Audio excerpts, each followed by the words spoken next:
Englishman, or are you a lot of foreigners? Are you free and independent citizens, or are you a flock of blooming sheep?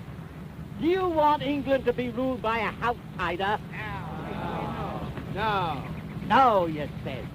Then who is this here, Disraeli, that he should be Prime Minister of England?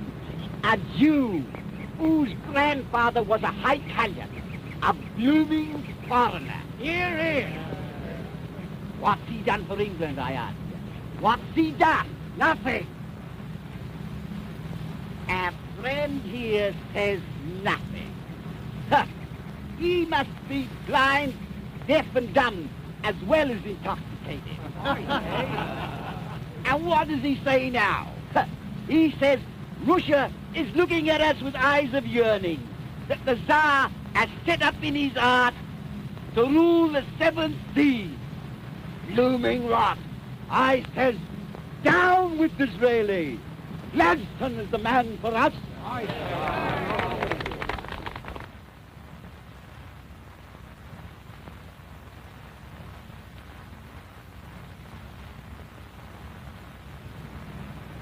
I consider it an affront to every English gentleman that the destinies of our nation should be in the hands of a person like Disraeli, a man who poses as a great patriot, but who is in reality an unprincipled politician seeking only to gratify his mad thirst for power.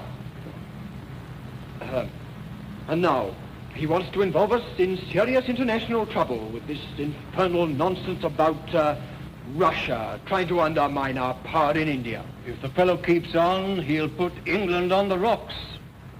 What does the governor of the Bank of England say? I say he's a dreamer, a dangerous visionary, reaching out for empire with greedy hands, committing us to a foreign policy of imperialism that makes me tremble for England's safety. But thank God for Gladstone. He's more than a match for Disraeli.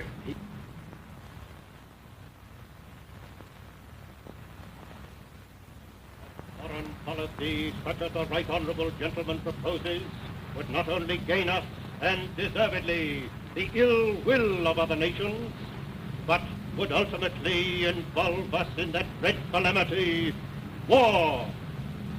I say that in proposing such a policy, the right honourable gentleman has branded himself as unworthy to be the counsellor of England's sovereign, unworthy to be the guardian of England's welfare, unworthy to hold the high office of Prime Minister.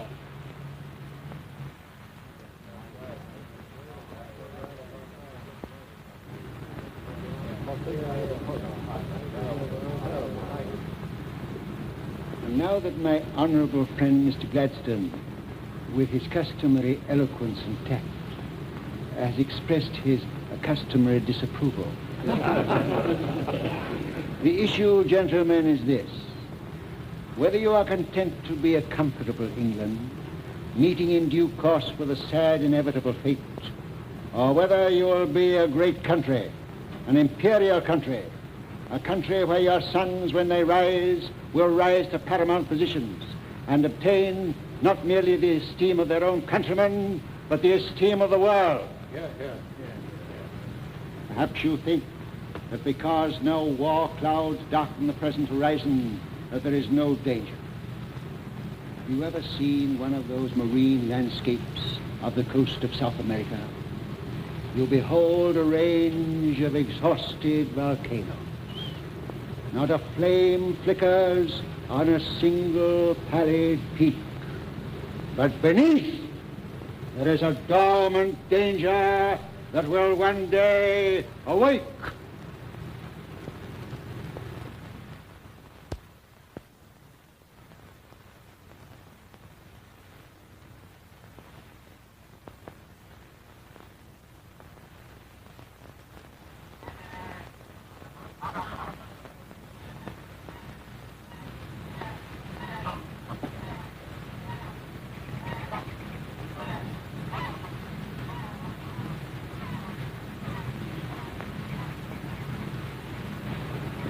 Is he? You're worrying about something. No, my dear. I sometimes think, but I never worry. Well, I'll not bother you now about our garden party. But I'm dying to be bothered. Mary, my dear, your morning tribute. Thank you, Dizzy. Every morning, wherever we are, you never forget. Nonsense. You know I married you for your money. Ah. Let me see your list of invitations. Lady Clarissa Pevensey. Oh, and her father and mother, the Duke and Duchess of Glastonbury. I'm afraid the Duke and Duchess shiver with contempt at the very name of Disraeli. But Clarissa will see if they come whether they want to or not. Dear Clarissa, she thinks you're the greatest man in the world. And she's right. She's quite right, my dear. Oh, young Deford will condescend to come in order to protect Clarissa against my diabolical influence.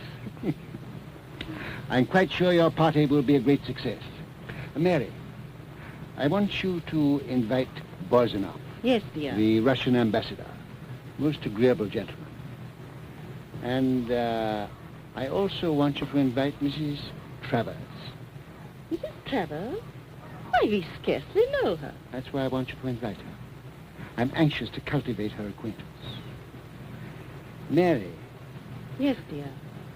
where have I met her before? Oh, we've met her at dinner. No. I mean long ago. I connect her with something blue and white. Now, Dizzy, you're off on one of your wild goose chases again.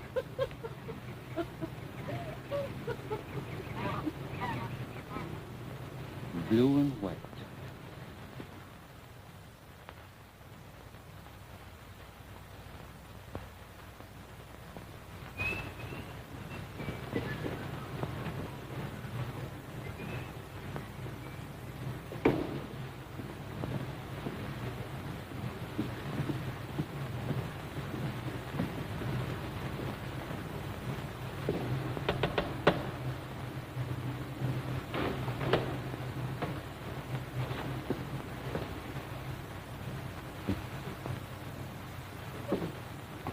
Travers. Oh, my dear Mrs. Travers. You're looking more charming than usual. Please, sit down. Did you learn anything? We've nothing immediate to fear from Disraeli. He can't act without Parliament, and Parliament has adjourned, thank the Lord. Yes, England has obligingly tied the hands of the one man who might have blocked Russia's plans. And long before his hands are free, we shall have come to terms with Egypt. Russia will control the Suez Canal, and Disraeli's dream of British supremacy in Asia will still be only a dream. But don't forget that even with his hands tied, Disraeli can still get things from up his sleeve. He must be watched as closely as ever.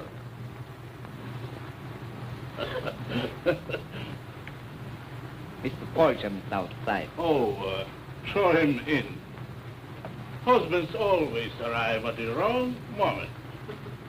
Hello, Polcham. Hello, sir. Hello, dear. Cigarettes? No, thanks. Anything new? Things will be at a standstill at Disraeli's office until he comes back from Hughenden. I got a note from him this morning telling me I might have the rest of the week off and thanking me for my my faithful attention to his interests. I'm afraid the great Disraeli is getting old.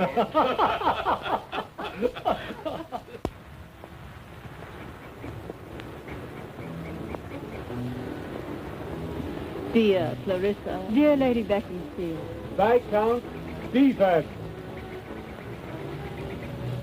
My dear, you look charming. How do you do? The very spirit of youth and beauty. Deford, behold, winter hand in hand with spring. Innocence with guile, experience, the same thing. May I be permitted?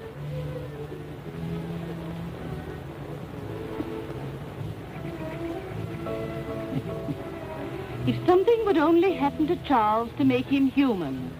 Perhaps something may happen to him, my dear, with the help of Clarissa. Oh. But to a man of your sound judgment, Mr. Disraeli's ideas must sometimes appear... Utterly impractical. Wildly fantastic. The Bank of England's money will never back any of his crazy enterprises as long as I can prevent it. How fortunate. England has men like you. Why, Mrs. Travers... May I be allowed to join you? Oh, yes, certainly. Sit down, Joe. Thank you. What a heavenly spot this is. The Prime Minister's garden. Why do you dislike Mr. Disraeli so much? I neither like him nor dislike him. He's nothing to me. Oh, don't you feel lonely? Lonely? You're the only man in all the world who neither likes nor dislikes Mr. Disraeli. Yes, yes. I know how much you admire him, but we won't argue about that now. Pray be seated, Lady Clarissa.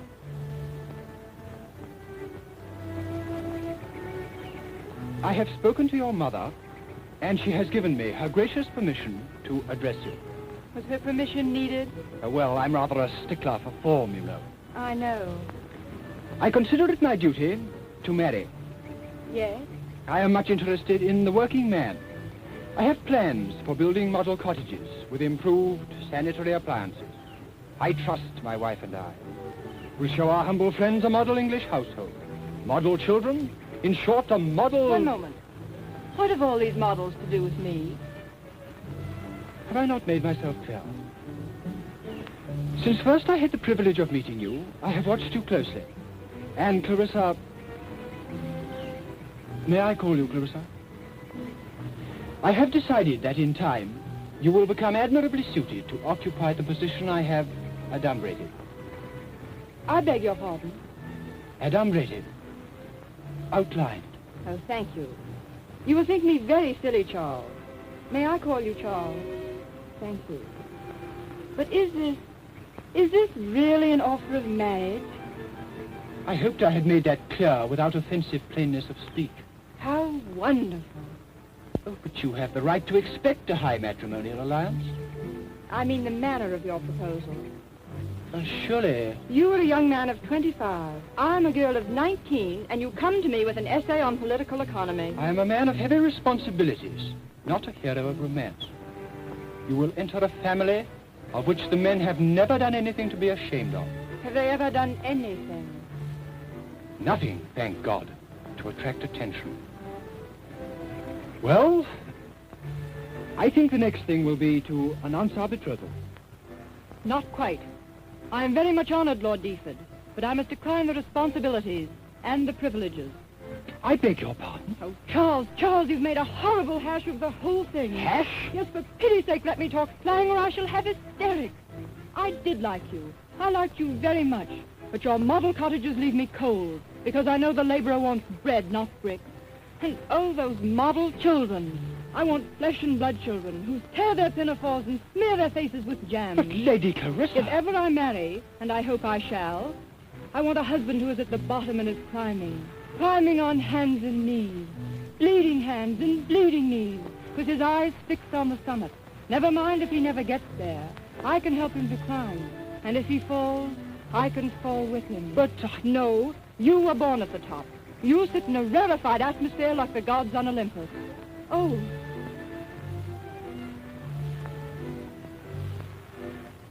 I see I have made a mistake.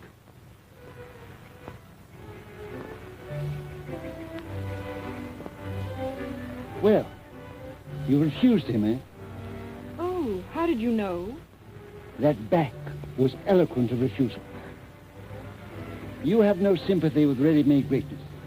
You refuse Deford because he's a mere descendant and not an ancestor. Well, am I not right? Well, he may become an ancestor, you know. Tell me. Are you fond of him? I like him very much. If he had simply said, Clarissa, will you marry me? I might have answered just as simply, yes. But he lectured me on model cottages and the model family. You know, I have a very high opinion of him. You? But he has no initiative. Who knows? If the opportunity occurred, he might rise to it. A man should make his own opportunities. And it's no use talking. I refused him and I told him why. Did you? Quite frankly. Did you? I told him I must have a man who tried.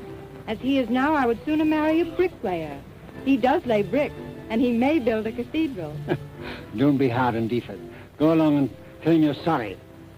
Very good advice, Mr. Disraeli, which I'm not going to follow.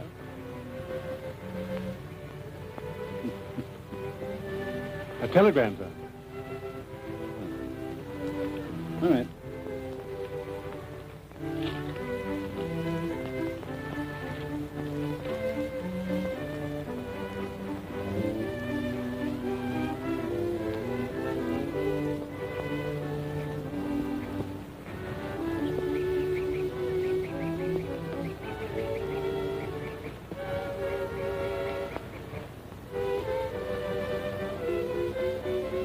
Personally, I can't endure these Disraelis. But Clarissa would come. Well, I can't stand the fellow's confounded assurance. Pardon me. Sir Michael, will you come into the library a moment? There's a little matter on which I particularly want your advice. Oh, very well. You'll excuse me? Mrs. Travers, Duke, I'm sure you'll forgive me for taking Sir Michael away.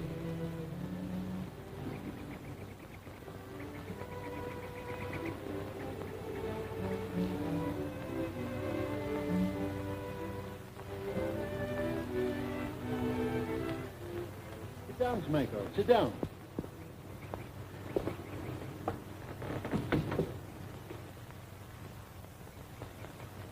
I've just had private information that Ismail Pasha is in desperate need of money. As you know, he holds the controlling shares of the Suez Canal. Probert, this is an unparalleled opportunity for England. Opportunity for England? You don't mean that in earnest? Pardon me, in dead earnest. Do you seriously mean that you're thinking of purchasing the Suez Canal for England? I have seldom meant anything half so seriously. And you are about to suggest to me that the Bank of England should back you? I am, until Parliament meets again. Then let me tell you, sir, at once. I shall never consent. Never, sir. Wait a moment. No, sir, there's nothing to wait for.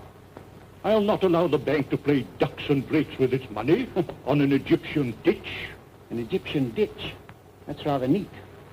But it won't be ducks and drakes, because the government will be at your back. How do I know that? I say so. Suppose the government falls. The dear man is always falling. What difference does that make? Don't the Conservatives invariably go on just where the Radicals left off, and vice versa? Besides, in this case it hasn't time to fall. This thing must be done within the next 3 weeks, long before Parliament meets. But why in such a hurry? Because Russia... Oh, that ancient bugbear. That ever-present peril knows of this opportunity to purchase the high road to India. Why hasn't she purchased? She's not ready. She has no fleet, but she's watching us. She's watching me. The spy mania. And if she sees the slightest move on my part, she'll snap up the canal, fleet or no fleet. A pretty woman, Mrs. Travers. Yes. Such pretty ears.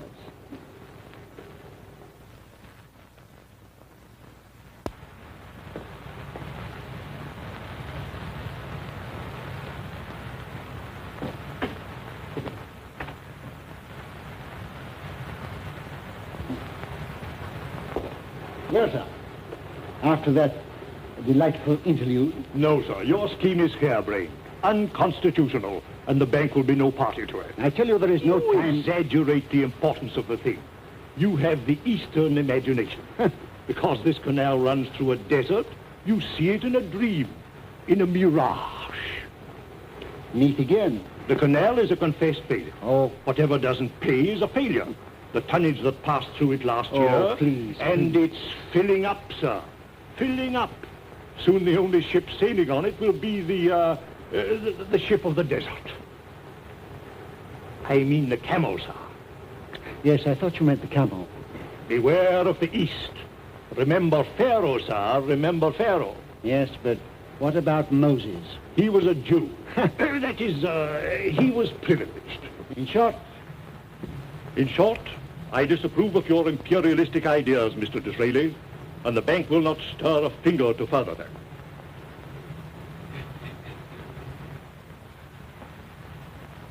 Why are you, I feared you were getting too warm.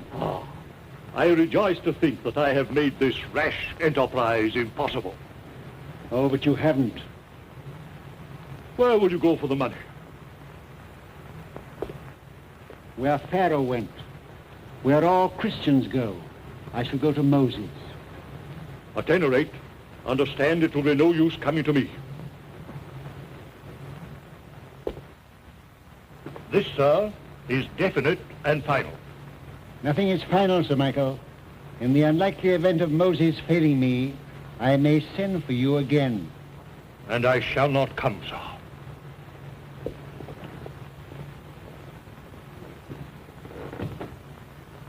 I think you will.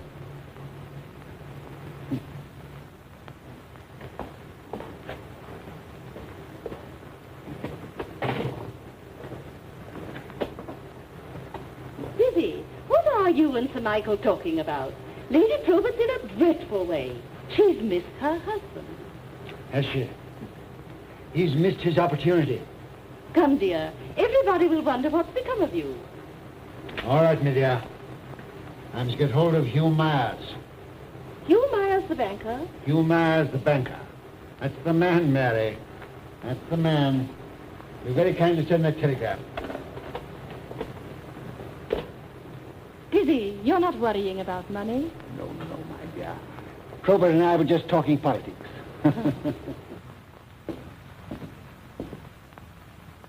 There's Deaford.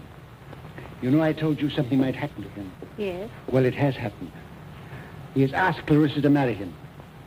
That will be a good match, I suppose. Yes, but she's refused.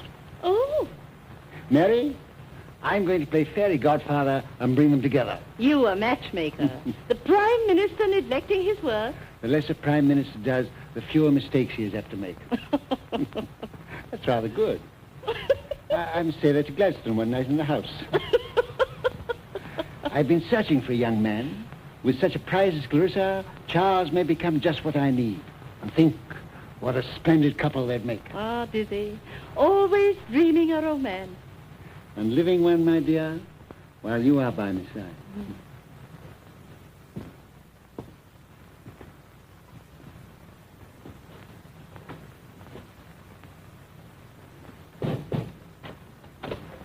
Is that Deaford? Yes.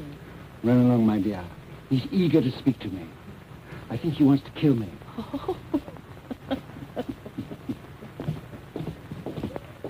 Mr. Disraeli. Ah, I know that tone of voice so well. What do you mean, sir? It's the tone of an angry man. Now, what can have put you out? No, don't speak. Interruptions are annoying. If they hadn't interrupted me the first time I addressed the House of Commons, I might have become a vestryman and respectable. Really, Mr. Disraeli, you make it difficult to talk to you I seriously. never talk seriously. Keep your grave face for your jokes. I never make jokes. The man who never makes jokes is a standing joke to the world. Humor is of several kinds. We Oxford men have a humor of our own. I know. An unconscious humor. Mr. Disraeli, Clarissa has refused me. Yes? And I, sir, I attribute her refusal to your influence. I see. I was thoroughly justified in thinking well of you.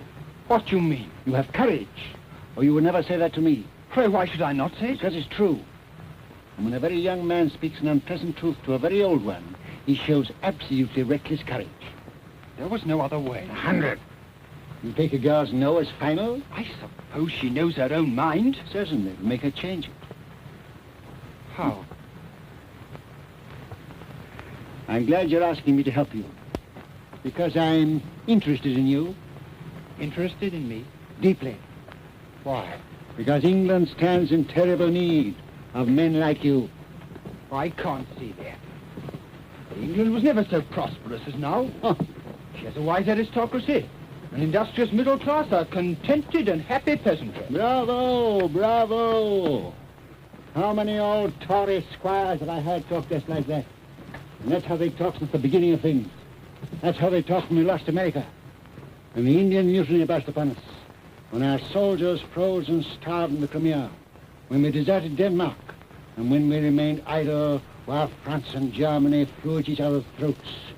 And just that talk that has lost us all our friendships. Oh, continental friendships. Frog eaters. Beer swillers. Is that how you talk to Clarissa? I do not discuss politics with women. I do. Think, man, think. England is as isolated as a ship lying off the coast. Our crew know nothing of what they call the landlubbers. They go on shore now and then for a debauch. But as they only hunt out the vice, they come back with a headache and righteously thank God they are not as other men. I tell you, our firmament is at work all over the world. Titanic forces were unchained in America, forces you had no conception of. The spirit of nationality is aroused in France, in Italy, in Germany. New wine has been poured into old bottles, and an explosion must follow sooner or later. I shall not live to see it, but I hear the seething of the yeast. But you, my God, what things you will witness. Take care you're not asleep. All the nations must expand, and everywhere our empire is in their way. Russia, for instance. Now, while England stands alone, while France is crippled, and before Germany is recovered, now is Russia's opportunity to snatch at India. With India lost, the whole fabric crumbles, and England sinks into insignificance, a Belgium at sea. Now do you see why Clarissa refused you? These are the things I've shown her. You wonder she wants a man of action? You wonder she's not content with being a mere duke's wife? I see. But what can I do? What can any one man do? What one man has already done. You, sir. But how can I hope to emulate you? You can learn. Will you learn? Will you teach me, sir? Yes. How can I begin? Leave your small ideals. Or better still, grow from small ideals to greater. You have begun well. You're putting your house in order. Now pass on. Pass from the parish to the empire. The parish, how small it seems, and everything I've done in politics, how utterly insignificant. In politics, nothing is insignificant. Contrast it with this question of India. Whether we hold it or lose it. Yes, what's the solution? War? War is never a solution. It's an aggravation. What then is the solution? A very small thing. A thing men are laughing at. What's a what? A ditch. A ditch dug in sand. A ditch? A ditch dug in shifting sand. You mean that... I mean that a ditch dug in sand grows the very best celery. Ah, Mrs. Travers, we were just in the thick of a most interesting horticultural argument. Really? Yes. Mary, Yes, dear? Lord Deaford has done me the honor of accepting a secretaryship. What? Lord Deaford working?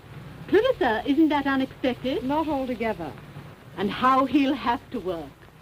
You'll have so much to teach him. Mr. Disraeli has already begun. Yes, I've been teaching him what it took me many years to learn. What is that? Dear lady, that a ditch dug in sand grows the very best celery. Dizzy, what do you mean? Celery?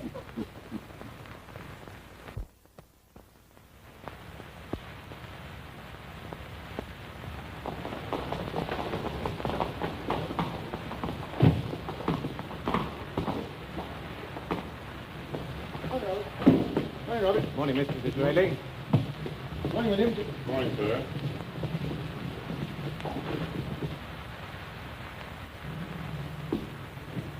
Oh, good morning, Mr. Folger. Good morning. You can tell me Mr. Folger's waiting. He was not here, sir. These are ready for delivery, sir. Thank you. Sir.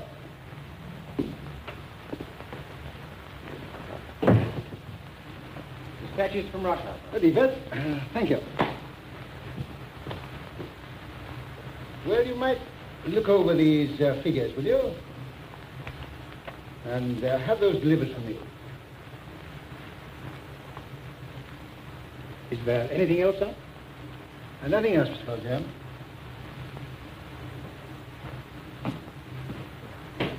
Oh, Mr. Valjean. You have the figures about the fortification? Yes, sir. The...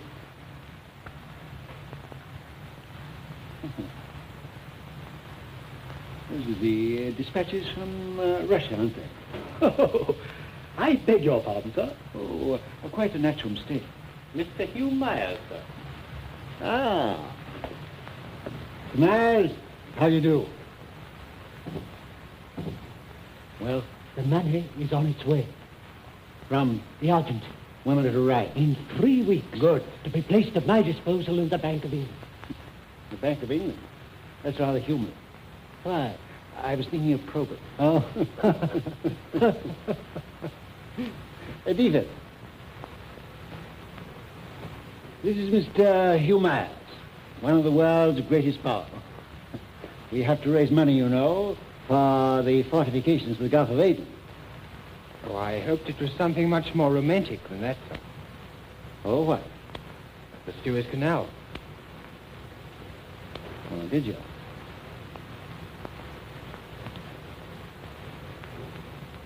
You're quite right. It is the Suez Canal. Since you've hit on the truth, it's better that I should tell you that until I am ready, not a syllable must be breathed on this matter. Is that clear? On my honor, sir. Good. Will you come into my room, Mr. Myers? Excuse me, sir. I forgot to give you your list of engagements. Oh, thank you, Mr. Valjean. Mr. Myers, this is Mr. Valjean. Such a worker. Let me see, what was the exact amount required for the fortifications of the Gulf of Aden? You have the papers, you know, the blue one. I'll find out, sir. Thank you. Come, Mr. Myers.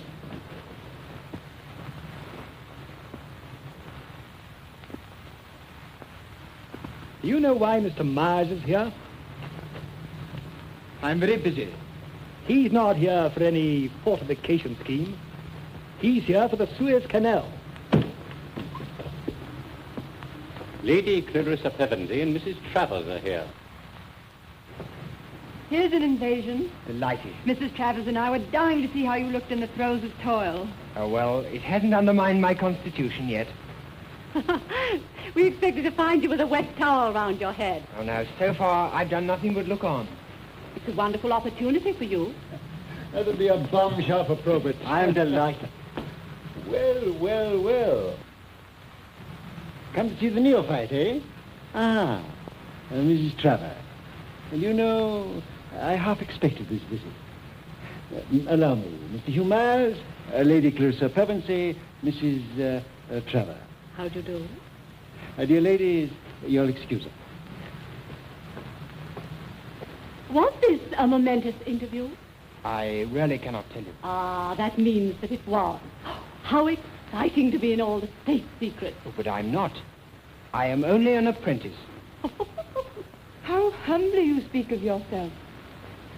I know now that I know nothing.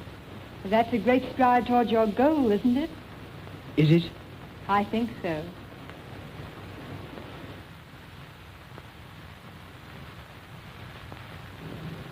May we? Please do. But let an old woman rest her weary bones.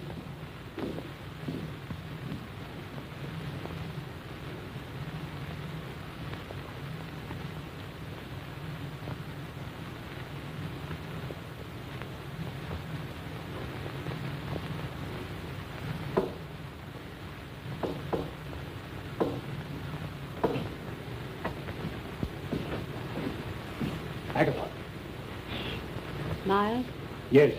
about the canal? Yes. They're agreed. How do you know?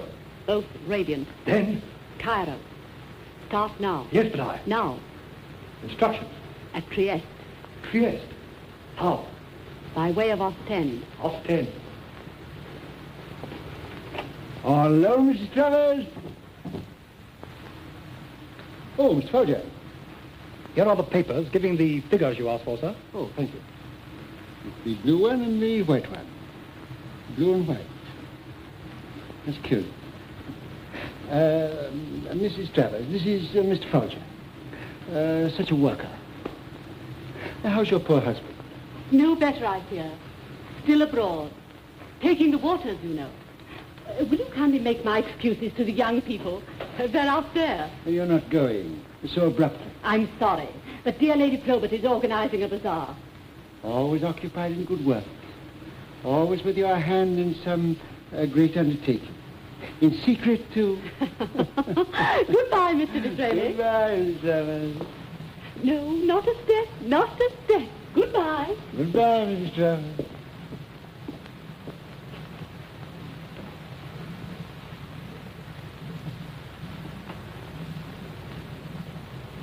I'll stand. I'll stand.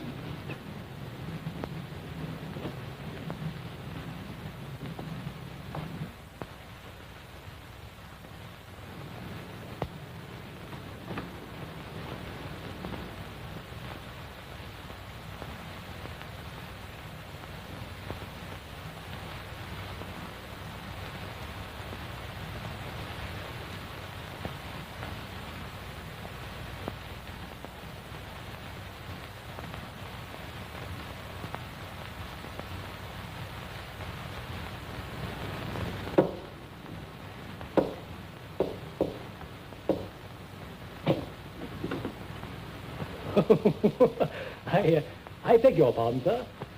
I thought you called.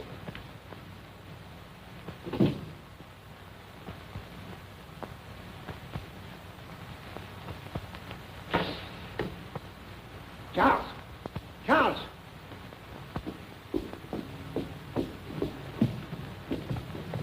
Very sorry, sir. Did Folger make any comment about Ma's visit? Yes. I thought him rather impertinent. Oh, how? Shall I go? No, my dear. Well, He asked questions, yes? but I snubbed him. Finally, he had the impertinence to say that you were seeing Mars about... Well? Am I to speak in Lady Clarissa's Yes, presence? yes, go on. About the Suez Canal. And what did you say? Not a word, of course. Oh. How did you snub him? I merely stood up and looked at him. What, sir?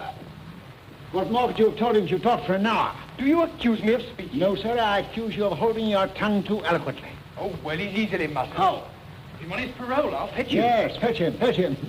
Mr. Pell, Mr. Pell. Yes, sir? Send for the senior Queen's messenger immediately. Yes, sir. Well? He's not there. He's not in his rooms. No. So I tell you where he is. He's Victoria Station, catching the 10:30 express. On his way to Ostend, Trieste, and so to Cairo. For God's sake, sir, who is he? He's Mrs. Travers' husband. What? Yes.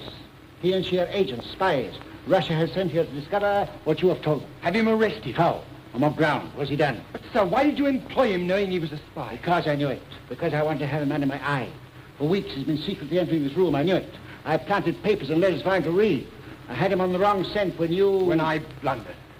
When you lost control of your features. Will you tell us why silence is so important? Oh. Now it's of no importance whatever. Yes. You ought to know. So that in future... Future? What future is there for me? In future you may learn to control your features as well as your tongue. Sit down.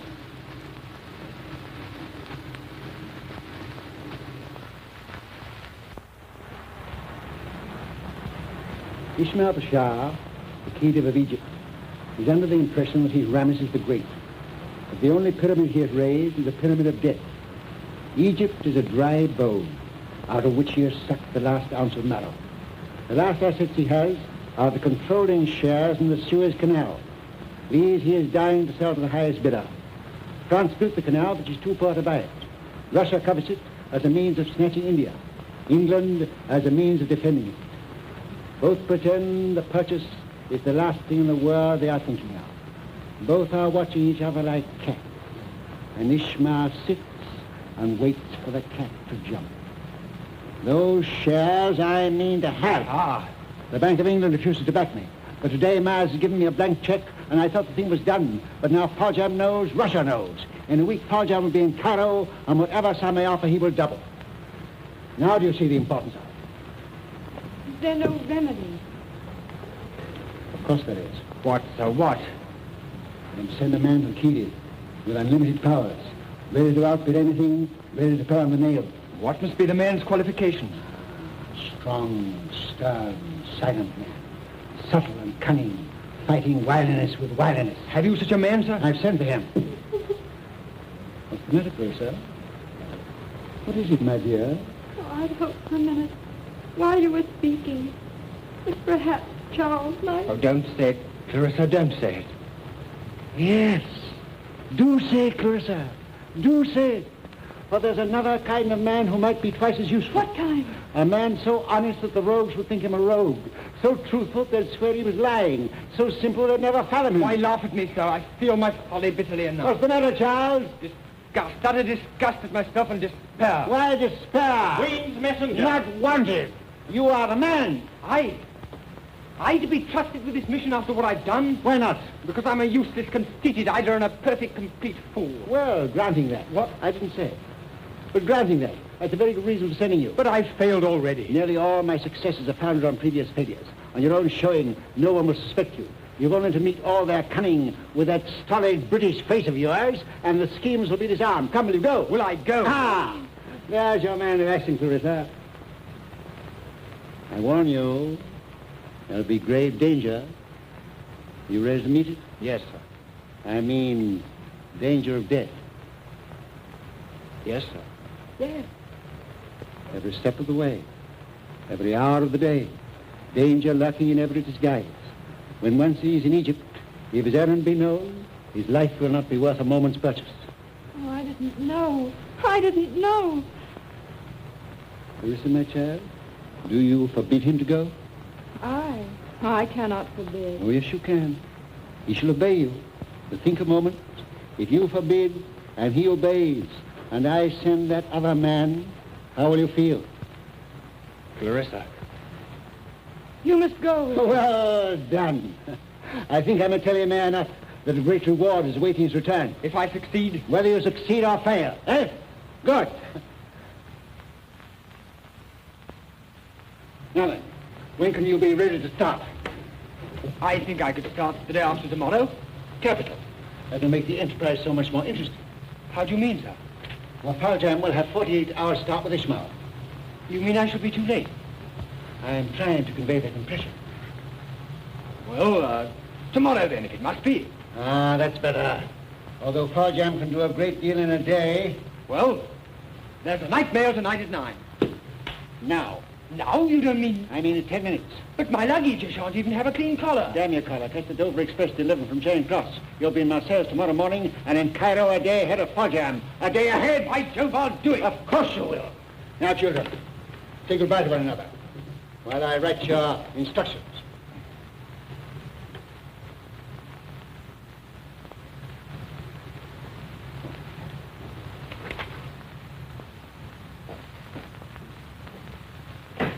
Clarissa, did you hear what Mr. Disraeli said just now?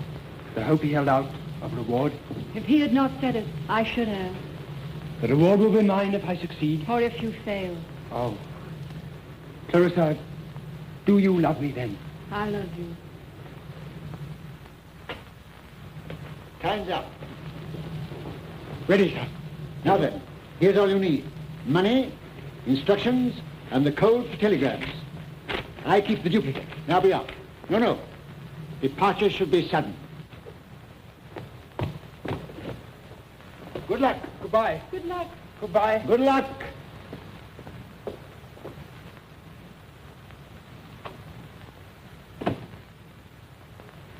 And God bless you.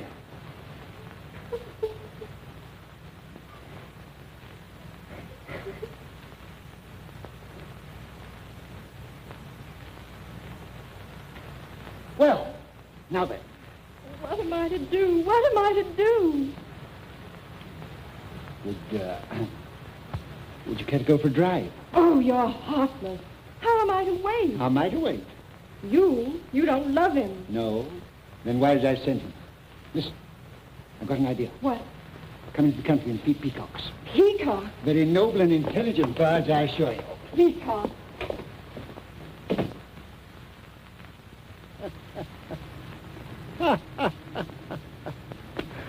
Well, I say they are intelligent birds.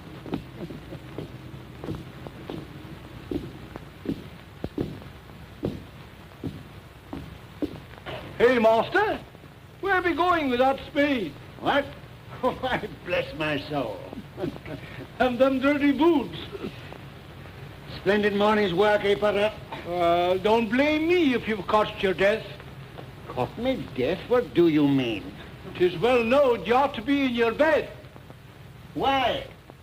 I'm not ill. You're sure? Mortal bad you are. Says so in print. Oh? Where? Last night's Globe. I read it with my own eyes. A highly respectable sheet. And what does it say? Says Dr. Williams have been seen going in and out here. And that be true, too. For he just drove by and left this bottle of stuff for ye. For me?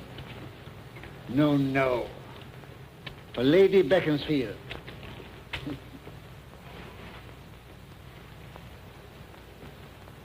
Very kind of them to be so anxious about me. Dr. Williams has been here twice to see Lady Beaconsfield, who had a fainting fit. And that's all. Them London newspapers. Ah, my coffee. Good morning, Mr. Basket. Good morning, sir. So, Mr. Sterling? I believe so, sir. And Lady Clarissa? Yes, sir.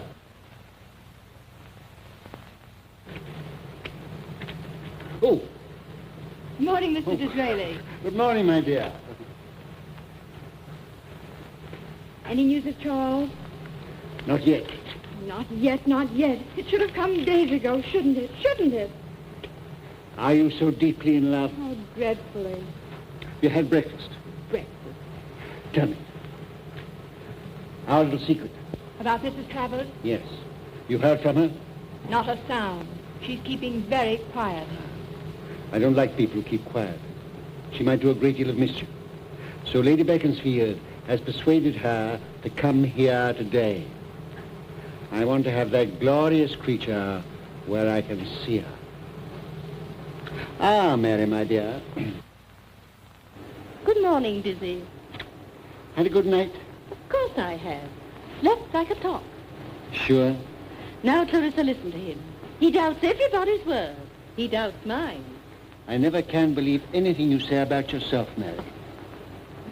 You know what this foolish woman did a little while ago? She drove with me one night to the House of Commons when I had to make a very important speech. The footman slammed the carriage door and crushed her finger in it. Oh. Yes, that poor finger. And because she knew how distressed I should be, she never uttered a sound, but bore the agony unflinchingly. And I knew nothing about it until I got home. Oh, how wonderful. Wait till you're married, my dear. You will be doing just as wonderful things and thinking just as little of them. Well, if you're telling the truth, you shall have your morning offering. Clarissa, never allude to my health before Dizzy, promise. It worries him, and heaven knows he has worries enough without that. But is anything the matter? Nothing. Nothing to make a fuss about. Dr. Williams says I must be careful. I am, so that's all right. Now mind, not a word to Dizzy. The crushed finger again. Gladly. Every day for his sake. The last rose of summer. Thank you, Dizzy. Telegram, sir. Oh! Thank you, Mr. Basket. Oh, open it, open it, open it! Mary, you look after that silly child while I read this telegram from my tailor. Oh, for pity's sake! It is from Carol. What does it say? The celery is ripe to cut. Celery is ripe to cut. Well, I must say, I hardly think it was worthwhile going to the extent What does of... it mean? A great deal more than it says. Look. What's that? A copy of the code I gave him. See, the celery is ripe to cut, the parallel sentence, the Suez Canal patches is completed, and the check accepted. Dizzy! Yes, Dizzy! superbly. Oh, thank God, thank God. Clarissa, Let her cry, Mary, let her cry. It's worth it. how glad you must be. Glad, for now that other dream of mine will be realized. What dream? To make my sovereign Empress of India. Empress of India? Ah, sounds well, Mary, doesn't it? Mary, you shall be my messenger when the time is ripe.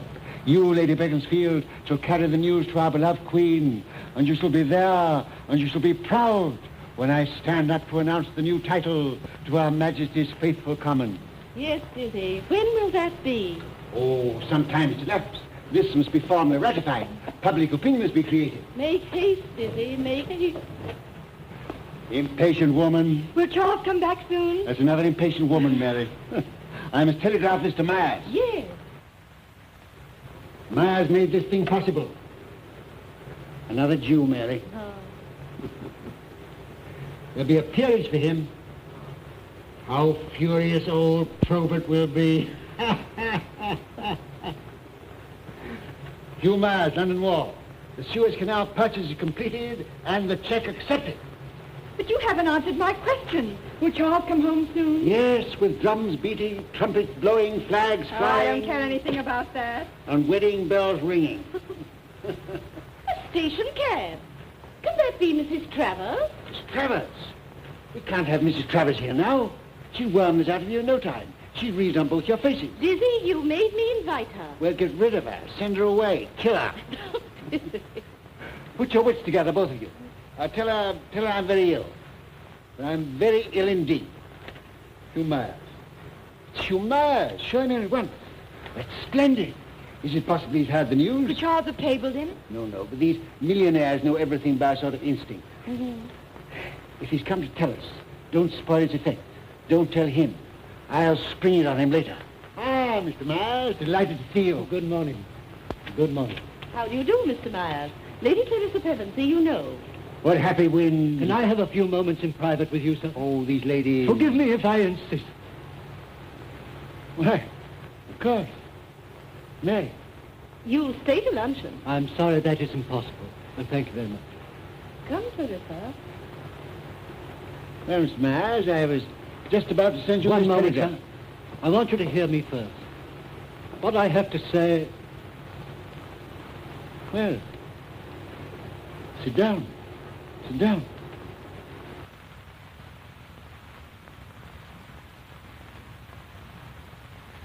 Well, I don't know how to tell you.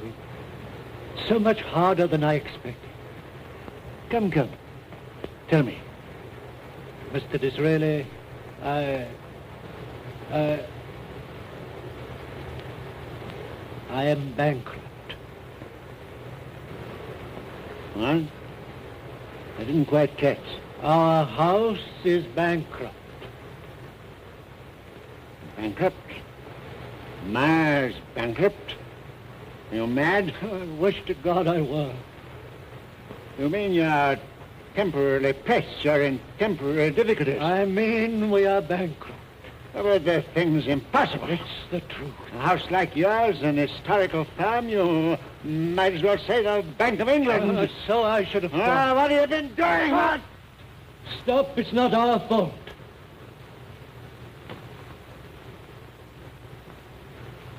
Well, first, a ship with the bullion from the Argentine. Yes? Gone down. Wrecked? Scuttled? You mean? I mean purposely and criminally sunk. All the crew saved. A conspiracy. It would take weeks, months to recover the insurance, and that is not all. For a long time, ever since our interview in Downing Street, rumors affecting my credit have been spread abroad. And now this mysterious wreck. I'm being traced. I see. Some enormous power has been working in the dark. My liabilities have been bought up. Be as angry as you like. You're justified. I've been an honest man all my life. And now I come before you in the light of a common cheat. Oh.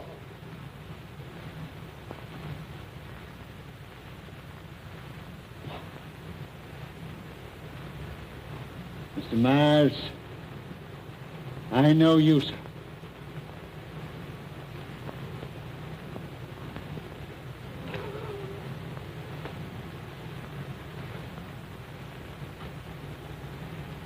Tell me, you say some power is behind, active in this. Whom do you mean? I don't know. They're working through an agent. But who is that? Samuel Lewis. The great solicitor? Yes. Does anyone else know? Not a living soul. I've come to you first because, of course, we cannot carry out the canal contract. Thank heaven I'm in time.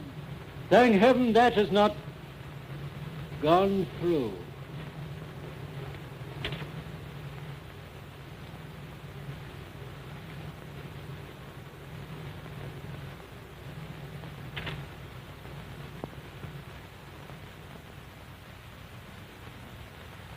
When will it be known, Miles? When will it be known? Tonight, tomorrow morning. By the Lord, it shall not. Get back to town quickly. Get your office. Stay there, stay there. I'm sure you're there. Don't budge if they keep you there all night. But... And don't breathe a word of this. Don't let anyone else. Don't give the slightest hint of anything unusual. Treat the wreck lightly. Watch your words, watch your looks. Something may happen. Something shall happen. What, sir? What? God knows. God knows. Mr. Disraeli. Yes. Yes.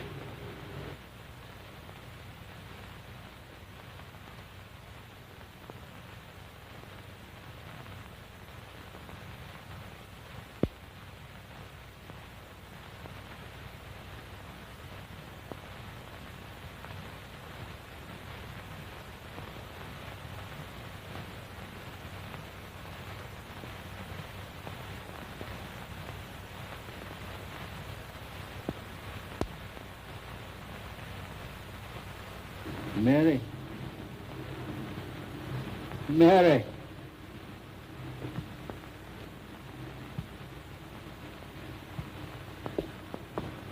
Yes, dear? I want you.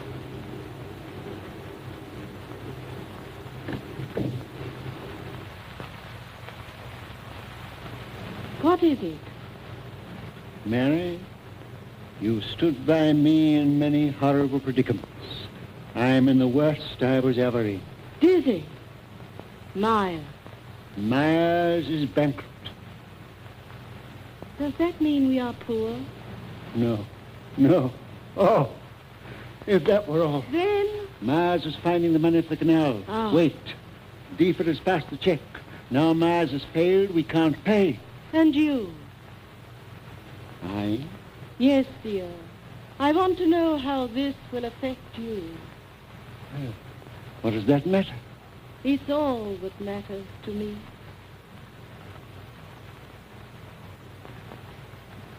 I hadn't thought of that.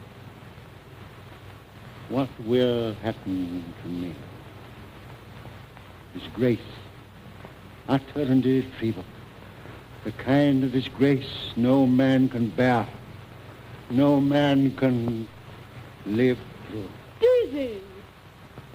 Yes, by heaven, I will bear it. I'll face the nation. I'll bear it alone. Not alone, dear.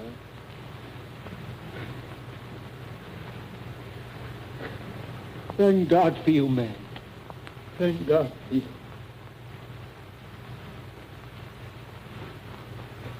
Have you done anything yet? Soon, what could I do? Shouldn't we go up to town? I daren't. I can't move secretly. The Prime Minister can't stir without saying the whole world to God. The papers have said I'm ill. If I were seen him down in the street now during the recess when I'm supposed to be ill, every newspaper in the world would grow hysterical. It's horrible, Mary. I'm bound hand and foot. Mrs. Travers. What? Mrs. Travers in a station cab, sir. I'll get rid of her. Get rid of her? Mr. Basket, ask her to wait. Show him and I'll ring. Surely you'll not receive her We now. must keep her here, must keep her here. Why? She must stay here. We mustn't let her out of our sight.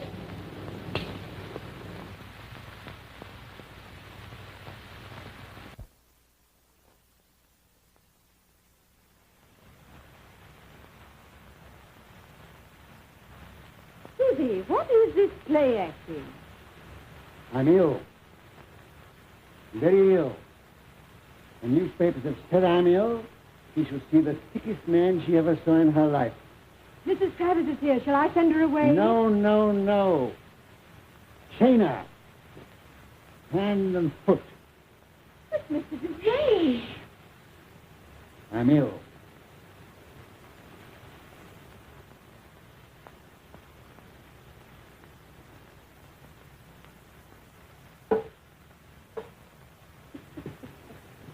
Very ill. Mrs. Travers. Ah, dear Lady Beaconsfield. I'm so sorry. I heard Mr. Disraeli was ill. I didn't know whether to come or not. I'm sure you can't want to see me. Is that Mrs. Travers, dear? Yes, dear. Oh. Dear Mrs. Travers. It's so good of you. I'm very weak. Very weak. I'm so sorry. What is the matter? Well, I'm very weak. I was very glad to see you. You're so bright. You're so young. So, how's your poor husband? Still abroad, in search of health, you know. Very sad. And you've come to see the poor sick man. Isn't it good of her, Mary? Yes, dear. But do sit down. There. Where I can see you. Miss Clarissa, more beautiful every day. I saw the dear Duchess, your mother, yesterday. She seems very anxious about Lord Beaufort. He's abroad, too, isn't he? Egypt or somewhere? Yes, he is abroad. Yes, he is in Egypt. I do hope he's not too venturesome. Cairo is such a dreadful place. Those Orientals, you know. One can never trust them. No. So sly Yes. and deceitful. Ah. Dear sympathetic creature. Isn't she sympathetic, Mary? Yes, dear. But don't be uneasy. We've just heard from Beaufort. Indeed? Mary, Yes, dear. isn't it time I had my beef tea? You say you have heard? Oh, Mrs. Travers. Oh, from Beaufort. Oh, yes. We had a telegram. Where is that telegram, Mary? On the table, dear. Help me up there.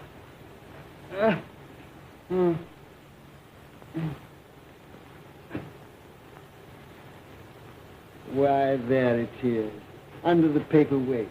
Read it for yourself, Mrs. Travers.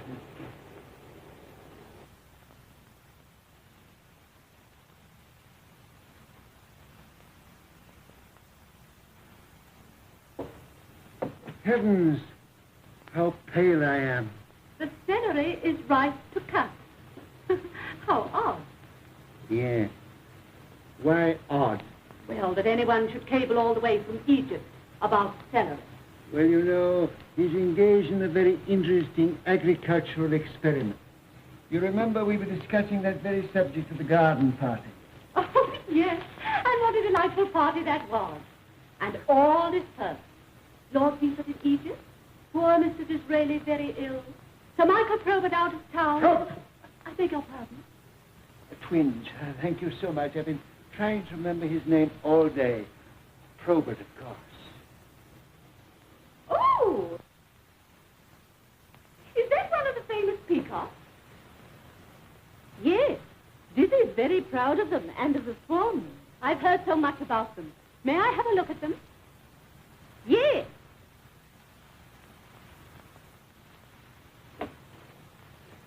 He's given them such funny names. She has the code. Don't let her read it. Follow her. Stick to her.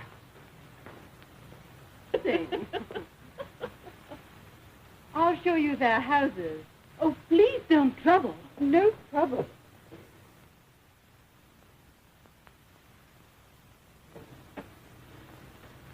Mary, You know the Probert country place? You can drive there in 3 minutes. I want you to fetch him at once. I'll order the carriage. Wait. Is Mrs. Travers' cab still there? Yes, Well, you can take that. but if he refuses to come? You tell him it's a matter of life and death. But Mrs. Travers. Now look after her. Mary, Yes, sir. take Clarissa with you. I want that woman alone. That must be signed.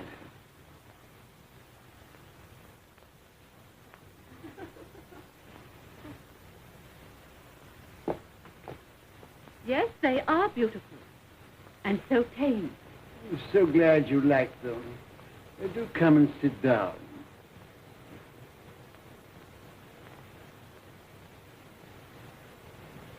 But I really ought to be going. Oh, do. Do sit down.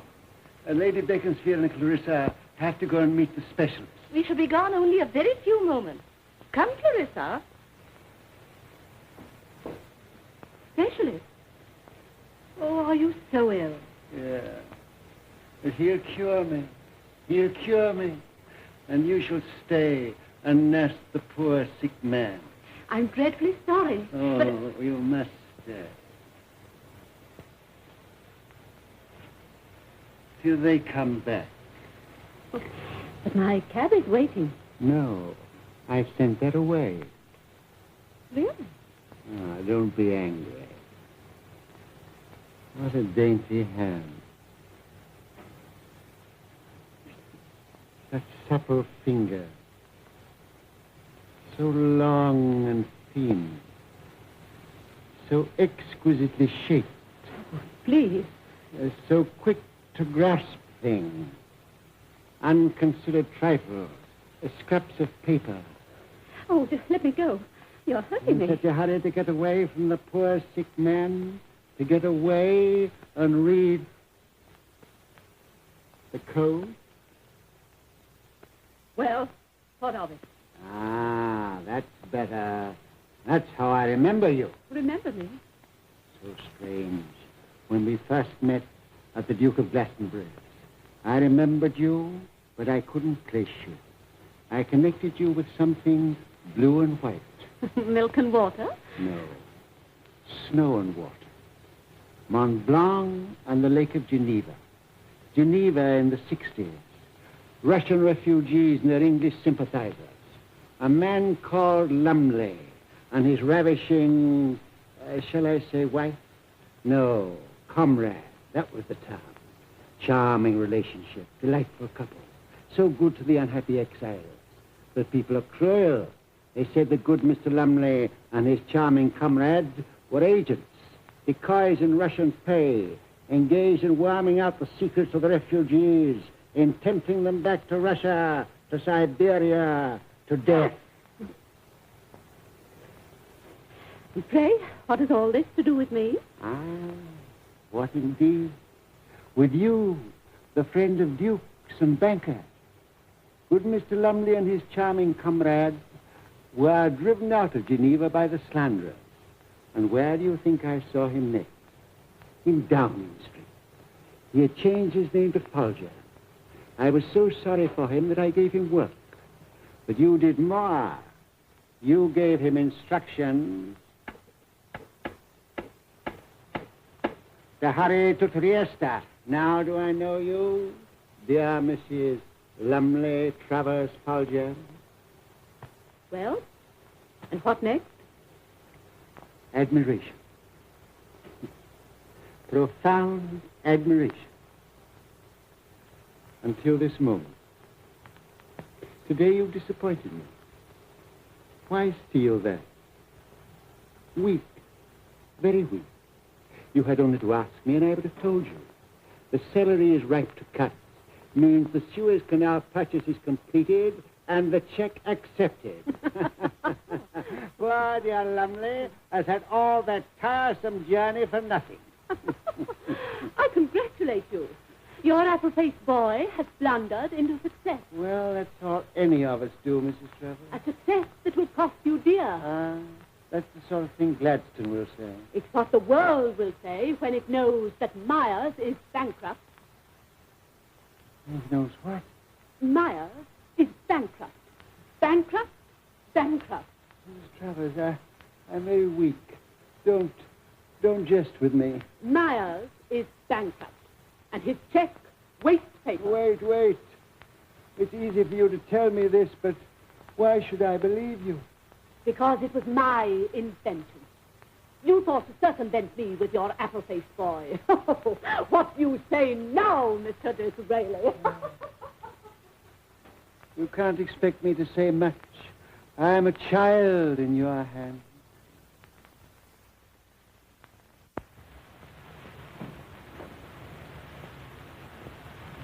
Now, Mr. Disraeli, I'm sorry to hear that you're ill. I'm so much better. Mrs. Travers Stimulating Company. Sir Michael Probert. How do you do? But he's not A specialist? Oh, yes, he is. Why, what's going on? If you're not ill, why have you sent for? Robert, sit down. I want to tell you a little story. Now, don't go, Mrs. Travers. This may interest you, too. I repeat, why have you sent for? I told you I might send for you. When? What do you mean? When we had our last delightful interview. I thought as much. Your harebrained scheme. Moses has failed you and you had to give it up. Well, it's no use appealing to me. Moses has not failed me, and I've carried the scheme through. What? Do you mean to tell me that you have purchased the Suez Canal? The power and the glory of my country were at stake. I had to act quickly, and I had to act on my own responsibility. Then let me tell you, sir, you have committed a crime. Parliament was not sitting to vote the money. I had to seek it elsewhere. 5 million sterling. You refused. I did, and I'm proud of it. So I went to the wealthiest private firm, the Hugh Myers. A Jew. Myers, not being a party man, but a patriot, saw the greatness of the idea and stood by me. I sent Deefer to Ishmael. Spies got wind of what I was doing, and Russia knew. So Deefer had to go in a hurry. A race for an empire. He has succeeded, understand me? I put the matter quite simply. Deefer has bought the canal and has paid for it with Myers' check drawn on the Bank of England. Wait. Meanwhile, Russia has been at work by the intermediary of one of the most charming women of my acquaintance. Myers is bankrupt. What? Yes. Russia has ruined him. Mr. Disraeli, I warned you of this. I foresaw it. Your high-handed action has landed you just where I said it would. You must get out of it as best you can. It's no use appealing to me. No, then I will not appeal to you. I will command you. What? You will sign this note giving Myers unlimited credit. Are you mad? I was never more sane in my life. Myers' position is safe. We can gain time. The Bank of England must give him unlimited credit today, now. You don't know what you're saying. You don't know to whom you're speaking. I refuse. You can't. I refuse emphatically. You've mistaken your man. I'm an Englishman, the head of a great national institution, and I am not to be ordered about by an alien, a Jew. The alien, the Jew, happens to be the better citizen. Moreover, he happens to be Prime Minister. You threaten me? Yes, if you force me to it. Oh, empty threats. You think so? You say the bank is a national institution? What becomes of that title if it refuses to save the nation? What becomes of you? Mr. Disraeli. When it is known that the lack of patriotism of one man has placed our country in the position of a person who is trying to pass a fraudulent check, exposed the nation to the ridicule of the world, lost the canal, lost India, baffled England, beat her, disgraced her, dragged us through the mud, what becomes of the bank? You can't touch the bank. I'll smash the bank. Parliament granted the bank its charter. Parliament can withdraw it and shall withdraw it at my bidding. Your board of directors will be swept away. Your shareholders bankrupt. The bank ruined and you disgraced. I am Prime Minister. I can do this. And if you don't sign, by God, I will. Now.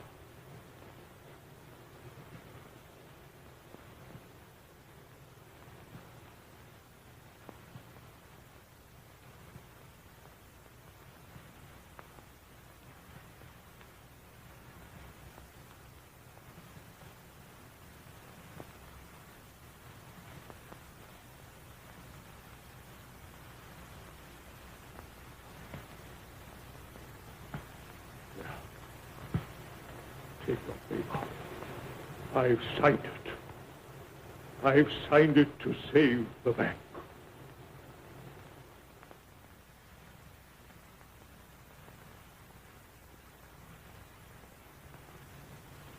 an outrage that a man like you should have such power.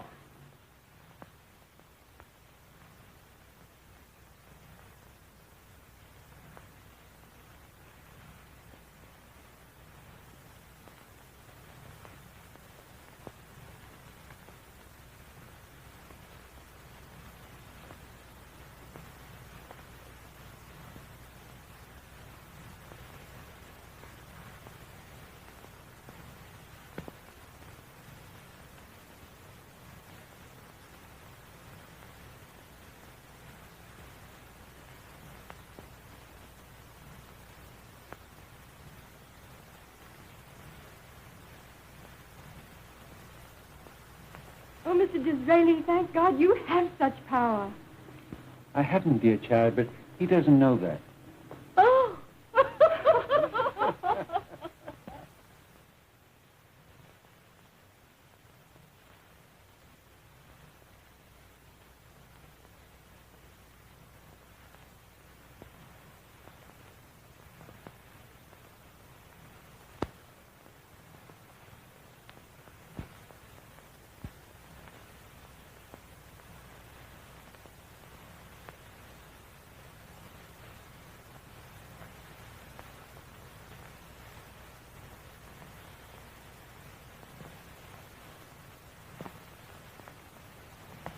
She must on no account be disturbed.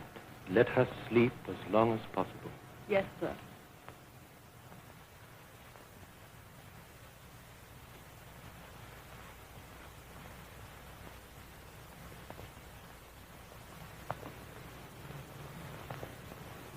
Well, We can't tell. I'm very hopeful of the result of this deep sleep, but I can't say anything more at present. I can't go. I can't leave her like this. Mr. Disraeli, I know how you feel, but you must go. I feel bound to remind you that Queen Victoria is going to attend your reception in person. That is an honor she has never before paid to a prime minister. All the court will be there. Every country in the world will be represented, and all to pay homage to you. Mary won't do that. You know she always loved people to flatter them. And all England will be at your feet tonight. Mary won't do that. I promised her that we would meet the Queen hand in hand. How can I go through it? The glitter, the music, the dancing, and worst of all, the congratulations. Alone. You've always been a fighter, Mr. Disraeli. If it were possible for you to stay, I would advise it. But you cannot break faith with Her Majesty. The Queen would understand and pardon me. But you are right. I cannot break faith with the nation. I must go.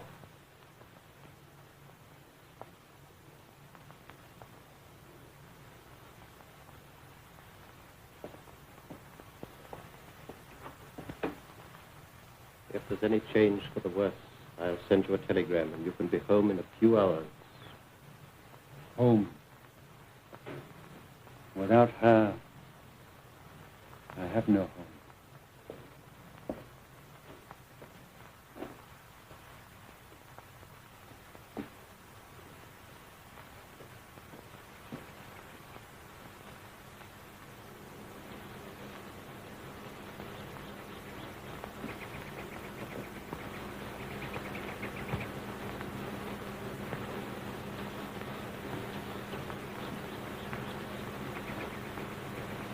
When she wakes, give her this from me.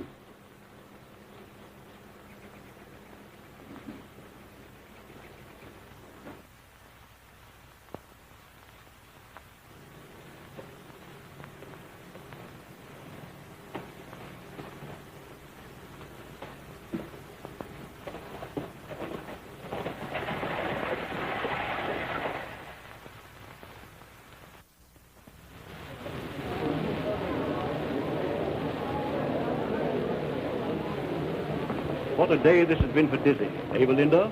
It's all very astonishing. They say the Queen is delighted with her new title, Empress of India.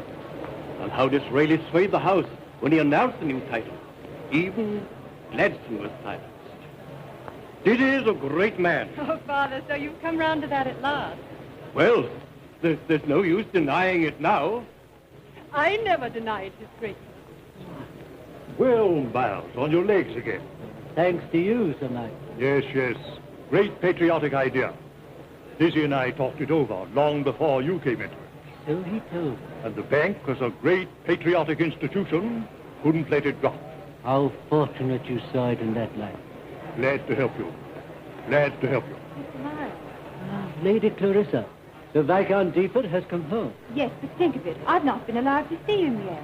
Too bad. Too bad. Why not? He only arrived half an hour ago and had to come straight to Downing Street. Naturally. They say Lady Beaconsfield is ill. Mr. Miles, I'm dreadfully anxious. Nothing serious, I hope. I don't know. And I daren't ask Mr. Disraeli. Her absence tonight is such a horrible disappointment for him. Of course. Mr. Disraeli's come. Mr. Disraeli's come.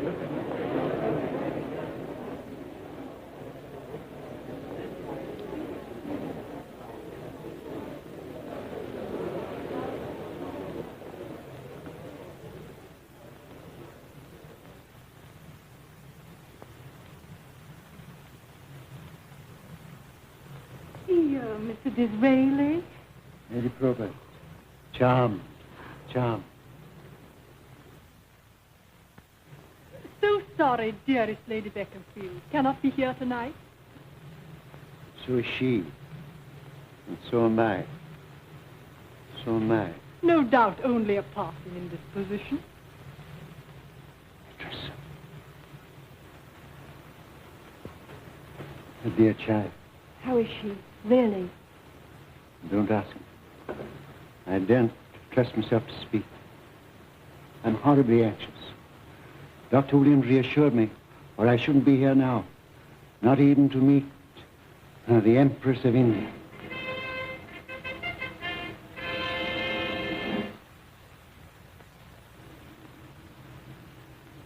Her Majesty is on her way. Before she arrives, I want to thank those men who have so splendidly stood at my side and made our enterprise successful. First, there is my friend, Mr. Hugh Myers. Mr. Myers, concerning whose services I cannot speak too highly. Next, there is Sir Michael Probert. At a moment of grave crisis, he came to my aid against his, shall I say, a prejudice. Mr. Myers, Sir Michael Probert, it is my privilege to inform you that in recognition of your patriotic action, your sovereign has bestowed a peerage upon each of you. My congratulations. Thank you. May I add mine? Your Grace is most kind. Lastly, you will be glad to know that my young friend, who carried through these delicate negotiations with such consummate tact, I refer to Charles Viscount Deepford, arrived in London half an hour ago. Viscount Deepford. Ah. Charles, Her Majesty desires to confer the ribbon of the bath upon you with her own hand. Clarissa. Charles, My dear. Oh, hang all these people. why didn't you come earlier? Well, I had to see Dizzy and get into this rig. My dear Mr. Myers. I beg your pardon, sir, but this telegram has been waiting.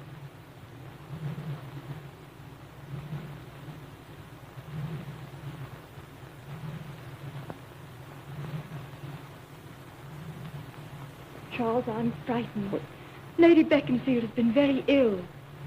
You don't mean... It may be news of her death.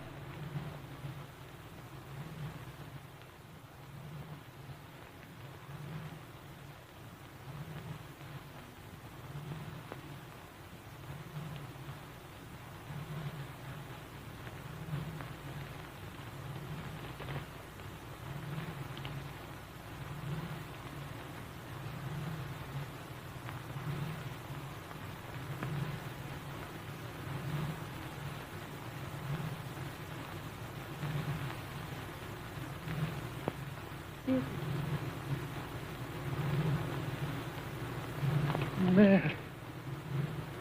I didn't know. But the doctor sent you a telegram, dear. Yeah.